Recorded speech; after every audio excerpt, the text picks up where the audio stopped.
So a few months ago, I had woken up to the sound of my mom answering the phone, and I was trying to listen to the conversation because she sounded kind of concerned. So when she came on the phone, I got out of bed and asked what was wrong, and she had told me that my dad had just gotten in a car accident and was in the hospital. Of course, we were both really worried and rushed over to the hospital as soon as we can. But luckily, when we got there, we found out that it was not too serious of an accident. It was just a little shaken up from the impact, and everything was going to be fine. So, while my mom was in the waiting room with my dad, when my mom was in the emergency room with my dad, I sat in the waiting room thinking to myself how lucky I was to have parents that could do. My parents have been together since they were in junior high, and until this day have a very loving and strong relationship.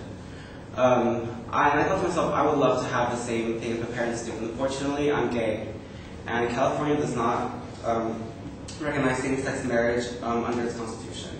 Today, I will argue that Proposition 8 is unconstitutional for 3 reasons. It defies our right of free religion. It doesn't affect those opposed to it, proposed to the proposition, and it is a civil rights issue. So, the campaign for Proposition 8 or Prop 8 was funded by major religious groups such as the Mormon Church or the Catholic Church because they believed that same-sex marriage is against their beliefs, which is traditional marriage, the marriage between a man and a woman. And what is ridiculous about this is that these religious groups forget that their point of views are not the only point of views in this country. California is a large state, and it's very diverse in its beliefs. So who are these people to put their views into the government and expect people like me, who I don't share the same beliefs, follow the rules? Which leads to my next topic, that same-sex marriage will not directly affect those proposed to Proposition 8, meaning that gay marriage is between a man and a man, a woman and a woman, and traditional marriage is between a man and a woman. The only thing shared is the title and what is the commitment.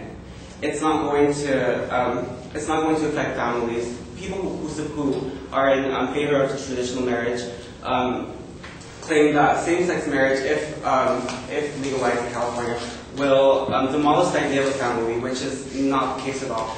If anything, same-sex marriage will expand the idea of a family, not only giving it a different definition, but a better one, making family a bigger thing. So, and which leads me to my third argument, that putting religion aside, that it's a civil rights issue. It's not just a religious issue. In the 1960s, during the civil rights movement, African Americans fought for the right to be treated as equal class citizens. Today, the LGBT community is doing the same. We are not being treated as everyone else is. Because of other people's beliefs, we are being treated as second-class citizens, and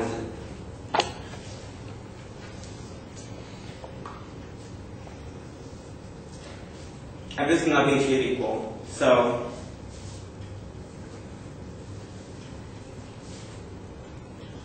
this is very unfair. And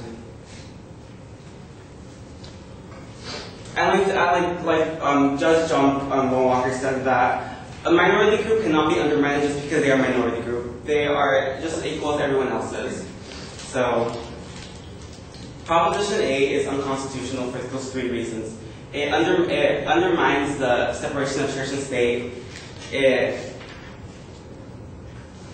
does not directly affect those proposed to it, and it's a civil rights issue. And just as my parents were there for each other, I one day hope to have the same right to be there for the person I marry.